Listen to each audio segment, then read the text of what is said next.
एक हसीन बाग में एक प्यारी सी बुलबुल रहती थी। वो रोज मीठी आवाज में गाती और सब लोग उसकी आवाज से खुश हो जाते।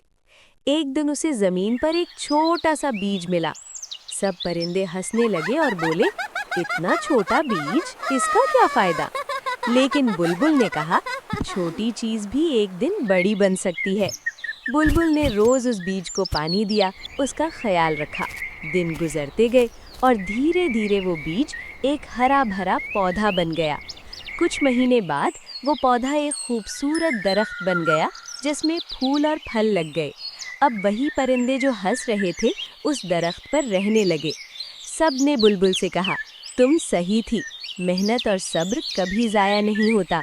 बुलबुल मुस्कुराकर बोली, छोटी शुरुआत ही बड़ी कामयाबी की बुनियाद होती है। कभी भी छोटी चीज़ को नज़रअंदाज मत करो। मेहनत और सब्र से सब मुमकिन है। अगर आपको ये कहानी अच्छी लगी है तो चैनल को सब्सक्राइब और लाइक करें।